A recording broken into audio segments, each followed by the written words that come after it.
हरिः ओम श्री गुरुभ्यो नमः. These slokas are recorded by separating the stanza word by word for easy learning. Please share your feedback in the comment. Kindly subscribe and share to others. Om Namo Bhagavate Vasudevaya. Om Namo Narayanaya.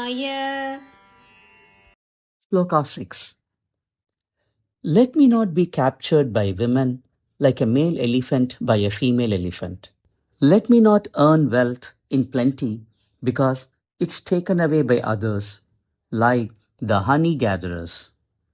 Let me not be attracted into a trap by sweet words as a deer is drawn by louder music. May I not be too attached to food like a fish is to a bait.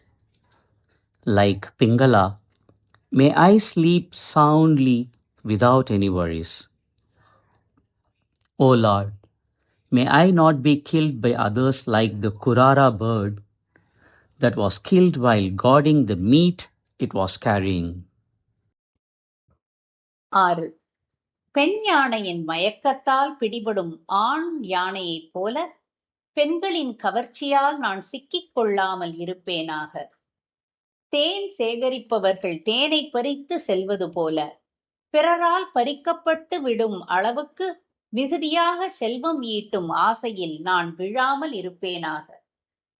உயர்ந்த இசையின் இனிய ஒலியால் வலையில் சிக்கும் மானைப் போல இனிய வார்த்தைகளின் கவர்ச்சியால் நான் ஏமாறி வீழ்ந்து போகாமல் காத்தருள்வாயாக. இரையால் கவரப்பட்டு கொக்கியில் சிக்கும் மீனைப் போல உணவின் மீது அளவுக்கு மீறிய ஆசையுடன் நான் இல்லாமல் இருப்பேனாக. பிங்கங்களைப் போல எந்த கவலையும் இன்றி ஆழ்ந்த நிம்மதியுடன் நான் உறங்கும் மனநிலையை அடைய செய்வாயாக பகவானே.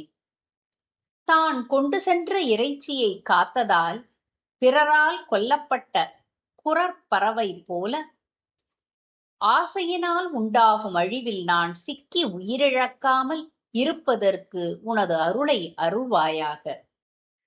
പിടിയാനയുടെ ആകർഷണത്തിൽ കുടുങ്ങുന്ന കൊമ്പനെ പോലെ ഞാൻ സ്ത്രീവലയത്തിൽ അകപ്പെടാതിരിക്കണമേ.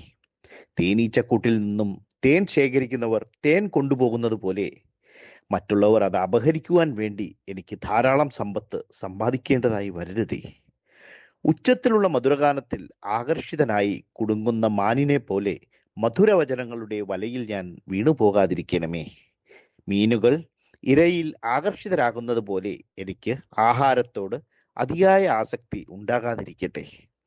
പിങ്കളയെ പോലെ ആശങ്കകളൊന്നുമില്ലാതെ സമാധാനത്തോടെ ഉറങ്ങുവാൻ എനിക്ക് അനുഗ്രഹം നൽകണമേ. ഹേ പ്രഭു, താൻ കൊണ്ടുപോയിരുന്ന മാംസം കാത്തുസൂക്ഷിക്കുമ്പോൾ തന്നെ കൊല്ലപ്പെട്ട കുറ്റപ്പക്ഷിയെ പോലെ മറ്റുള്ളവരാൽ ഞാൻ നശിപ്പിക്കപ്പെടാതിരിക്കട്ടെ. Sriman Narayaniam Dashakam 93 Sloka 6.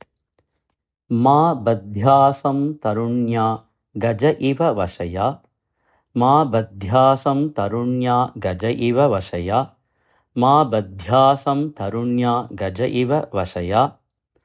Na arjayeyam dhana augham. Narjayeyam dhanaugham. Narjayeyam dhanaugham. Narjayeyam dhanaugham. Ma badhyasam tarunya gajaiva vasaya. Narjayeyam dhanaugham. Ma badhyasam tarunya gajaiva vasaya. Narjayeyam dhanaugham. Ma badhyasam tarunya gajaiva vasaya. Narjayeyam dhanaugham. Harta anyah tam hi madhviharah iva. Hartanyastam hi madhvihara iva. Hartanyastam hi madhvihara iva. Hartanyastam hi madhvihara iva. Mrigavat ma muham gramya geetaihi.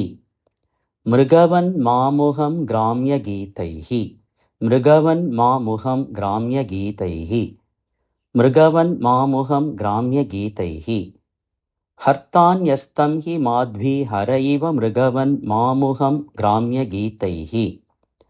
हर्तान्यस्तं हि माध्वी हर इव मृगवन् मामुहं ग्राम्यगीतैः हर्तान्यस्तं हि माध्वी हर इव मृगवन् मामुहं ग्राम्यगीतैः मा बध्यासं तरुण्या गज इव वशया नार्जयेयं धनौघम् हर्तान्यस्तं हि माध्वी हर इव मृगवन् मामुहं ग्राम्यगीतैः मा बध्यासं तरुण्या गज इव वशया नार्जयेयं धनौघम् हर्तान्यस्तं हि माध्वी हर इव मृगवन् मामुहं ग्राम्यगीतैः मा बुद्ध्यासं तरुण्या गज इव वशया नार्जयेयं धनौघम् हर्तान्यस्तं हि माध्वी हर इव मृगवन् मामुहं ग्राम्यगीतैः न अति आसज्जेय भोज्ये झष इव बडिशे न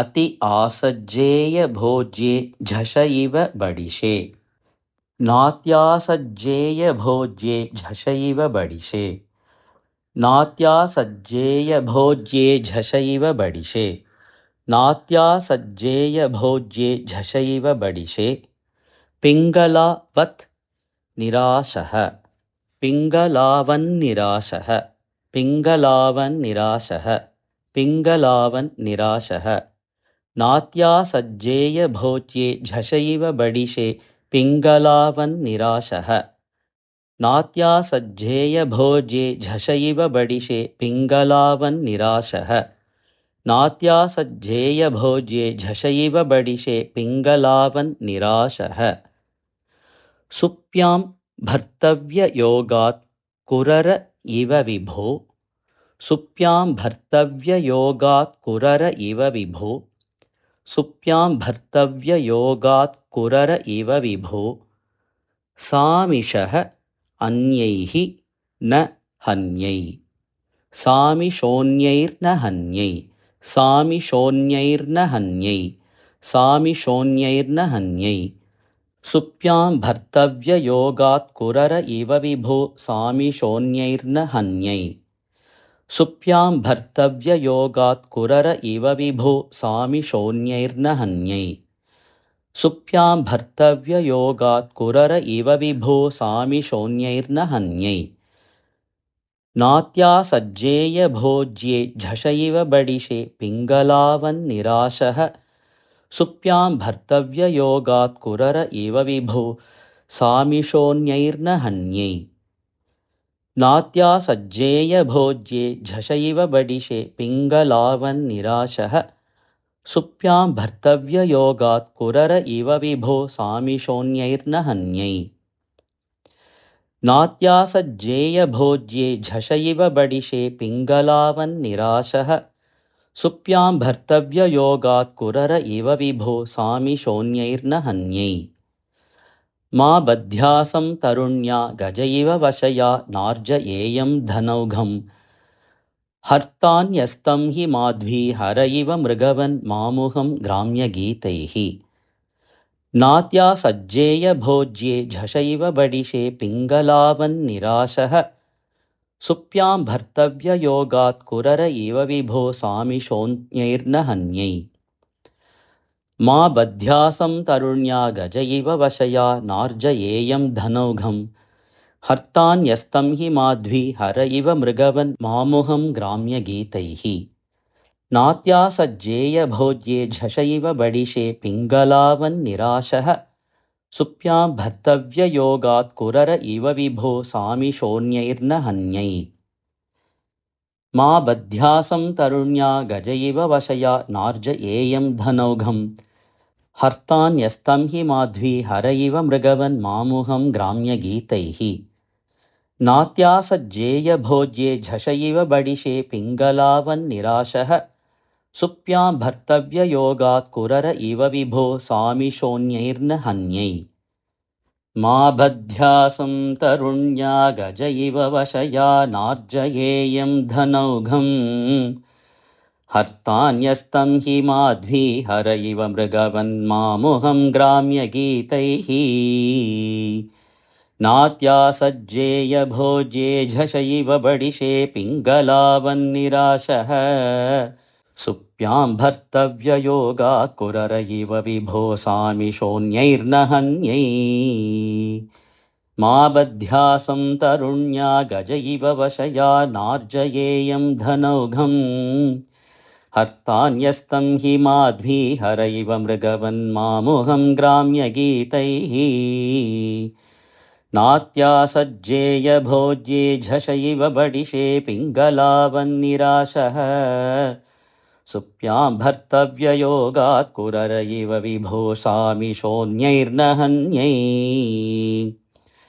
मा बध्यासं तरुण्या गज इव वशया नार्जयेयं धनौघम् हर्तान्यस्तं हि माध्वी हर इव मृगवन्मामुहं ग्राम्यगीतैः